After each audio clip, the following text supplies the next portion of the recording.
Ini keceraan bro, jarak 1 meter. Soalnya suaranya iri banget. Mana? Aku kan dilepas. Protokol ya. Oke, assalamualaikum warahmatullahi wabarakatuh. Mas Bong, ketemu lagi di Bangun Tadi YouTube channel. Malam hari ini udah taping hari itu berapa saya lupa. Masih bersama dengan bidang teknologi informasi dan komunikasi dari DPD KMPI Kabupaten Bantul dalam rangka Hari Sumpah Pemuda. Kita ngadakan ngobrol-ngobrol, tema besarnya adalah peran pemuda di masa pandemi. Malam hari ini, harusnya sore hari ini.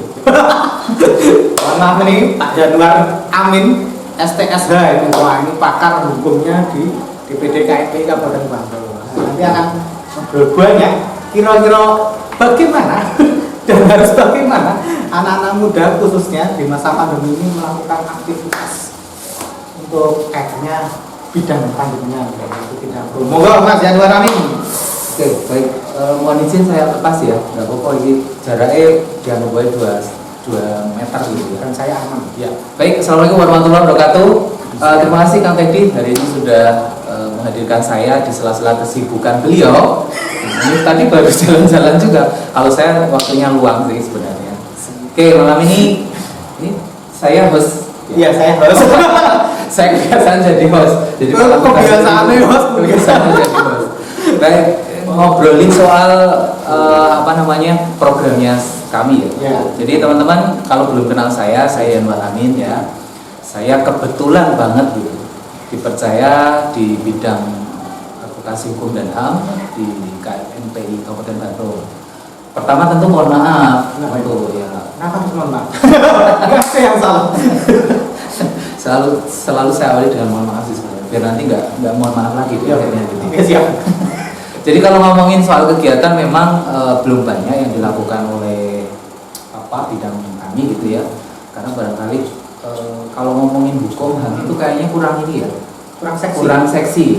Kurang menjual gitu. Ada itu isu yang sangat. Tapi isunya iya betul. Kalau bicara isu sangat strategis dan barangkali kalau kita lihat kasus yang ada di Indonesia terutama lebih gede lagi. Orang bicara HAM, orang bicara hukum pasti intinya itu gitu kan. Itu tuh apa gitu. Itu malah hukum itu kan. Ya, jadi termasuk di masa pandemi ini juga banyak hal yang kemudian ada nggak sih bicara tentang HAM, tentu bicara tentang haknya warga negara ini terhadap implikasi dari pandemi itu. Jadi mungkin ke depan kita lebih sering menunggu kasus menunggu teman-teman yang muda gitu. Saya kan sudah akhirnya menunggu orang mau melaporkan sesuatu. Ya harusnya memang seperti itu. Kalau yang sudah dijalankan, nanti sebelum masuk ke apa yang akan dilakukan dulu apa aja ini yang sudah karena program kita memang ini ya setahun memang harus ada satu program yang bisa dilakukan. Dulu kita sudah pernah mengadakan seminar kemudian mengadakan pelatihan legal drafting sudah gitu. Kemudian ya memang baru sebatas itu karena kita tahu juga teman-teman di lingkup KMP ini kan perwakilan semua ya. Jadi saya berharap bahwa apa yang sudah ini payung rumah gede, rumah besarnya gitu, kita berikan dasar, kemudian silakan dikembangkan di masing-masing KP gitu. Dan sepertinya sudah berjalan. Nah, cuman memang kalau idealnya dulu kita punya cita-cita punya semacam krisis center. Yes. Karena pada masa itu awal-awal itu kan banyak bullying, kemudian banyak kasus ide itu yang kebetulan juga ada di wilayah kita. Kemudian ada juga misalnya pengaduan terkait dengan berkurangnya atau jatah yang harus didapatkan oleh teman-teman remaja yang berkaitan dengan akses pendidikan itu beberapa juga pernah. Ini mungkin dimulai dari pandemi ini barangkali kita sebenarnya sudah punya grup gitu ya. Tapi tahu sendiri yang namanya grup itu biasanya yang penting punya grup, nanti bicaranya apa nggak tahu. Tapi penting grup ya. Ya terlalu banyak grup sehingga teman-teman jadi lupa. Tapi betul kita harus komitmen untuk arah itu.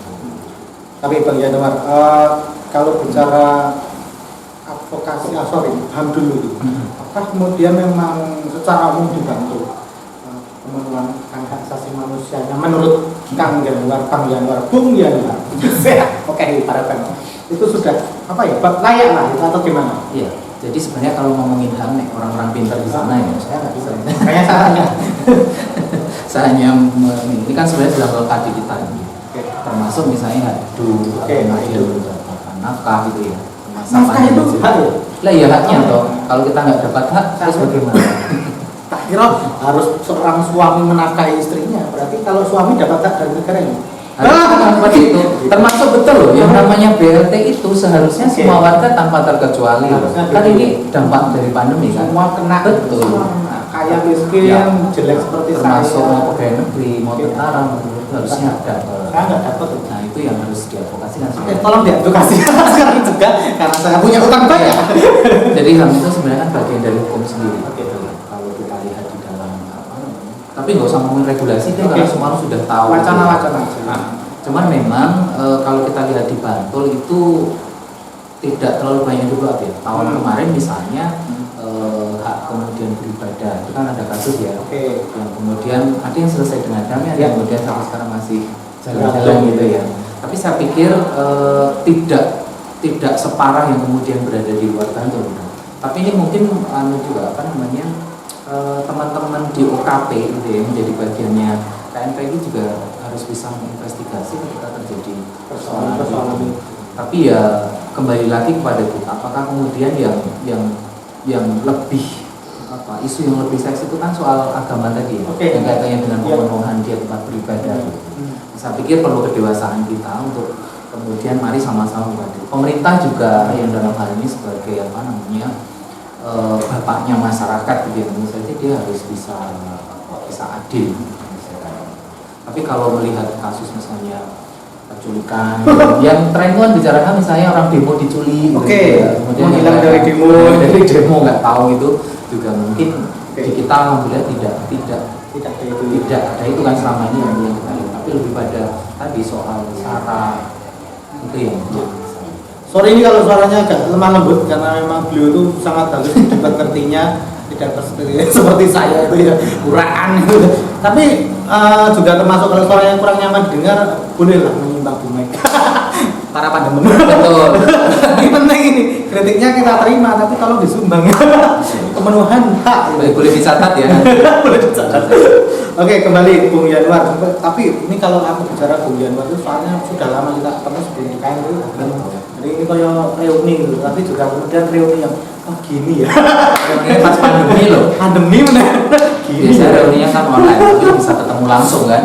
Tapi kalau kita kemudian kembali ke ini, artinya kalau bicara Indonesia negara hukum, kemudian banyak perundang-undangan, aturan dan sebagainya. Pertanyaan selanjutnya, apakah kemudian Bung Yanwar dan teman-teman di bidang hukum dan advokasi HAM tadi atau di KNPI sebenarnya sudah berdasar hukum? Maksudnya ngerti nggak sih? Jangan-jangan nggak ngerti hukum?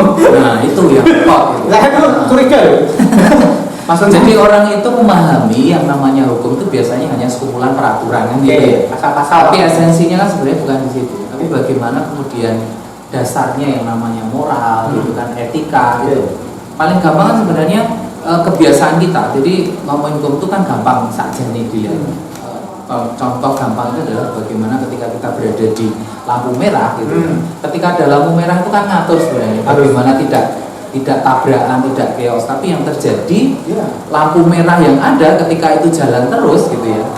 Bahkan sudah ada lampu merah ya, itu kan harusnya nggak jalan terus. Tapi tetap aja nyelonong. Itu kebiasaan yang paling mudah sebenarnya. Itu sering terjadi. Ya, jadi sadaran hukum itu sebenarnya soal penyadaran kebiasaan melakukan itu. Kebiasaan melanggar hukum yang sudah diterapkan. Apalagi orang mengatakan bahwa begini. Nah, apa? hukum adalah peraturan yang dilanggar. Hukum. Jadi nggak keren kalau nggak melanggar aturan itu biasanya kan gitu. Jadi nantang.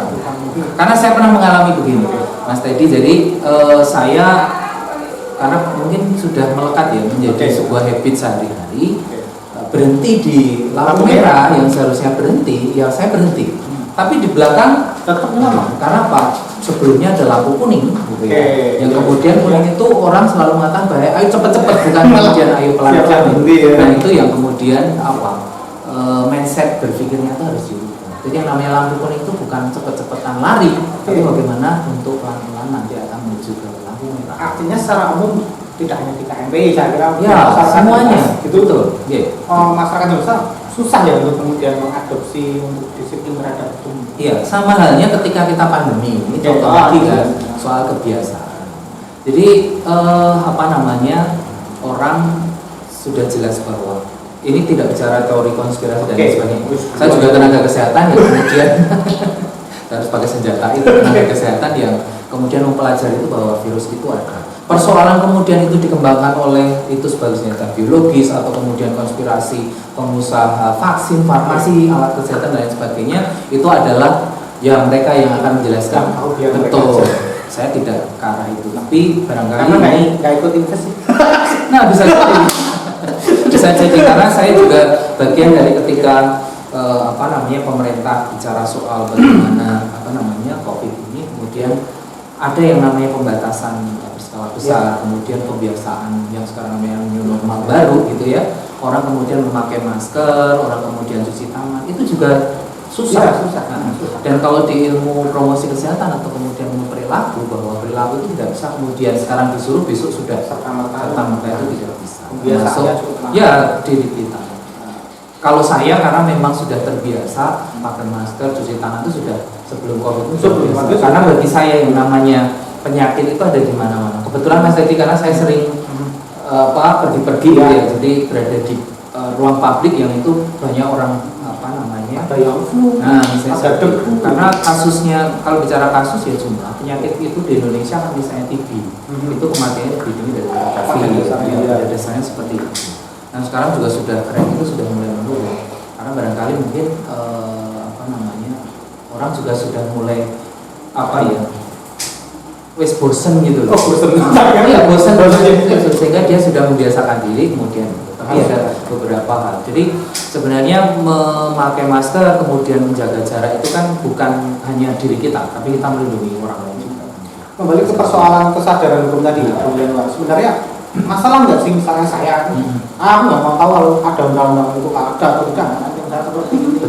Masalah nggak sebenarnya? Bagi orang yang ya, kalau misalnya Mas Teddy membaca sebuah regulasi, aturan, peraturan di belakang paling bawah itu di sebelum penutup itu kan ada berlaku diundangkan bahwa semua orang mengetahui, itu kan sebenarnya tugasnya negara sudah mensosialisasikan. Harusnya gitu sehingga orang mau baca atau tidak baca ya dia nggak tahu kan gitu. Tapi kan masalah saya nggak pernah baca ya.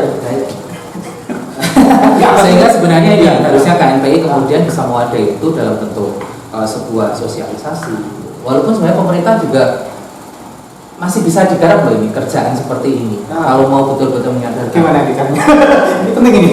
Oh iya. Nah, ya berbagai regulasi. Ayo misalnya dinas punya tentang Permenkes, tentang Kemenindak, tentang Omnibus Law, misalnya dari tenaga kerja. Ayo ketemu itu kan bagus karena sekarang lebih senang orang online sambil tiduran bahkan gitu ya dapat ini. Tapi yang terjadi kita bisa lihat sendiri kan, masyarakat sudah dianggap bahwa dia tahu sehingga pemerintah nggak perlu jalan-jalan gitu ya.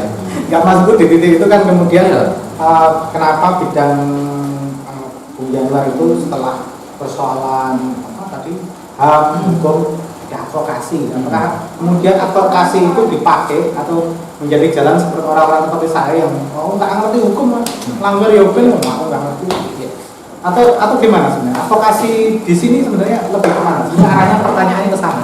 Aku ngalang ngumet banget. Jadi kalau bicara tentang program kerja atau kemudian kegiatannya bidang ini kan memang cukup luas ya. Kita bicara tentang bagaimana penyadaran terhadap kawan-kawan di OKP gitu ya. Kembali lagi, kita ini kan rumah besarnya pemuda gitu. Sehingga persoalan yang bersifat teknis tentu saja diberikan kepada teman-teman di UKP kan, yang mereka kemudian harusnya lebih intens implementatif. Kita itu tadi pembekalan di hal-hal yang lebih mendasar gitu, yang bisa dikembangkan. Tapi ini penting, misalnya perlu nggak sih kemudian advokasi tadi? Ya berbagai persoalan kita memang seharusnya lari ke advokasi. Ketika OKPA tidak bisa menyelesaikan, tentu kita punya jaringan kan yang bisa bersama-sama diselesaikan. Nah, itu idealnya gitu. Sehingga KNPI tidak kemudian hanya ya bisa implementatif, juga bisa bicara tentang bekal yang lebih mendasar. Karena kenapa kemudian pertanyaan advokasi itu muncul kebanyakan gini, jadi contoh kasus misalnya ada anak sekolah di sekolah A, kemudian dia ternyata maaf kata iurannya belum lengkap, belum bisa bayar apalah gitu, belum lunas, ijazahnya ditahan nih, terus lari ke KNPI, tolong dong dijembatani. Nah, ini kan banyak kasus loh di KNPI itu. Iya. Dan kemarin memang beberapa ada seperti itu, cuman lagi-lagi persoalan ini ya, kalau saya lebih pada apa ya, kemampuan kita di dalam ini memang harus dipush bagaimana mendorong kawan-kawan untuk kemudian berdaya memberikan advokasi itu. Saya pikir ini juga otokritik buat kita gitu ya, untuk kemudian setelah ini harus bergerak membuat sebuah jaringan yang lebih kuat di mana orang lain punya kemampuan kapabilitas untuk melakukan kerja-kerja advokasi. Padahal kerja advokasi itu kan sebenarnya sangat sederhana sekali gitu. kalau tahu, Iya, kalau tahu betul. Kalau tahu. Kita datang ketemu gitu ya, kemudian ini loh masalahnya, kemudian ketemu ya siapa apa namanya kunci-kunci yang kemudian harus kita satukan itu. proses pas zaman BLT ini banyak juga yang tanya sama KNPI, ini aturan BLT bagaimana? Ah, kita nggak ngerti. Mas Hendra baru di Jakarta. Ya, akan lebih sinergis lagi. Misalnya kita punya wakil rakyat gitu kan, kemudian bisa menjadi apa kelanjutan gitu ya. Ya, saya pikir kita juga harus memberdayakan betul ya. Ya, gimana ya Pak? Kalau terus Pak Haji, Mbak Iya. Ani, Tias Sandupi, saya kira Betul. Ini kan bagian dari keluarga kita. Maksudnya ketika bicara soal jadi jangan sampai masalah yang ada di Bantul ini menjadi masalahnya KNPI saja, tapi semua lembaga, semua jaringan itu bersama-sama. Saya pikir otonomi daerah itu lebih memudahkan mengelola seharusnya ya. Artinya apa namanya, ruang-ruang yang kemudian bisa diberikan kepada rakyat itu kan sebenarnya ada.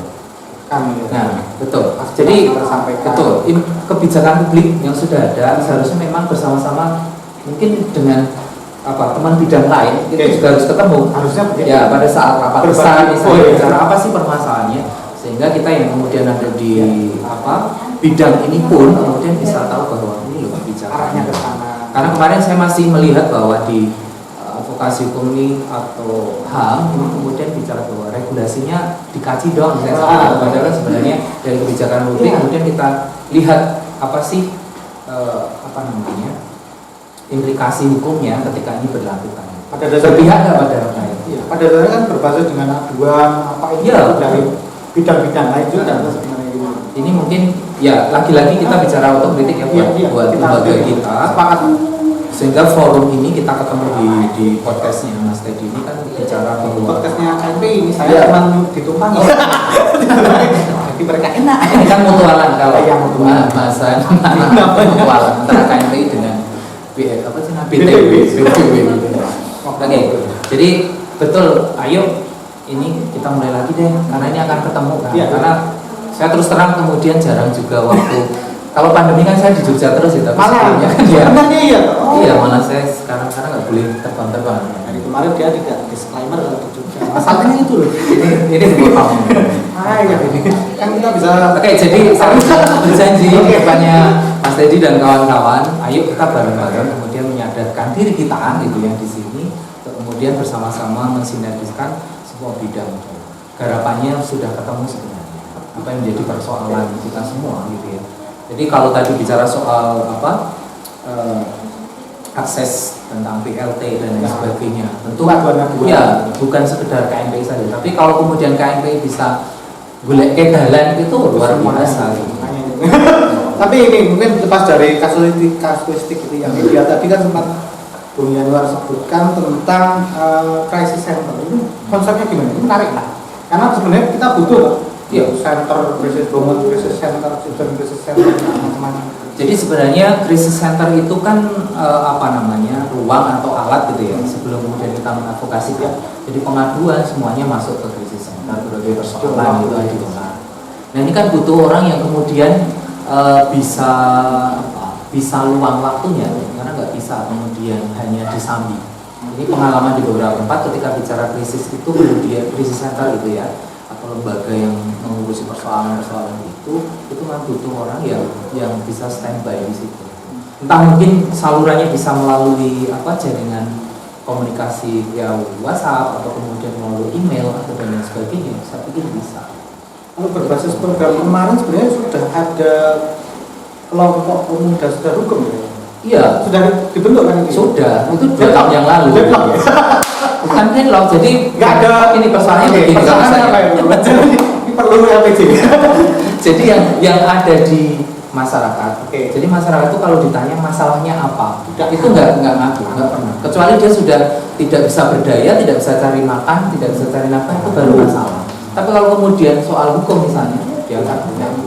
Nah mungkin yang sering terjadi adalah hak kemudian mengakses BLT, hak kemudian mengakses PKH, mengakses apa tadi misalnya pendidikan yang tadi misalnya ijazah itu baru masalah karena itu kan untuk mencari nafkah. Ya, karena untuk kerjaan.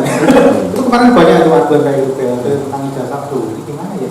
Maksudnya kan tidak hanya bisa menyelesaikan di satu sekolah satu orang gitu, Iya. kan bisa jadi kebijakan pun dibantu kalau bisa. Nah, harapan kita nanti krisis center ini berbasis kecamatan gitu. Oke. Artinya mungkin lagi-lagi kita menjadi rumah gedenya gitu. Kemudian masing-masing Ya. diberikan line untuk kemudian bisa diadukan kita yang di sini. Nah, saya butuh orang yang kemudian paham kecamatan ada DKP, ada DPK sorry. Oh iya, justru itu dengan pengurus kecamatan itulah yang menjadi garda terdepan, langsung di masyarakat. garis depan, garda yang lebih depan lagi. Jangan mengalihkan ke penjara ke politik lagi. Oh enggak, itu beda. Garda depan sekarang. Oh, karena kita biasa Harus di depan ya? tenaga kesehatan garda depan untuk penanganan COVID gitu.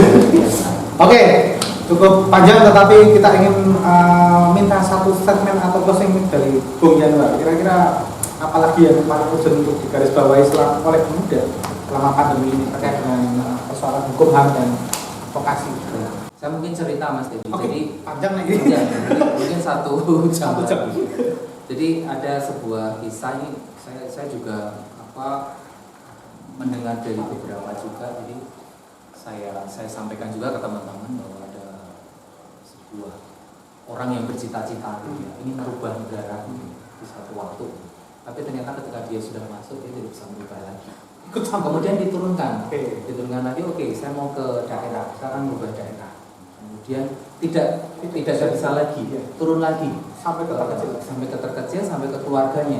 Dia tidak bisa lagi. Ini dia berpikir bahwa bagaimana kemudian saya bisa merubah dunia yang sebesar ini kalau kemudian saya tidak merubah diri saya sendiri. Artinya harus kita pahamkan adalah bahwa perubahan diri itu penting gitu ya.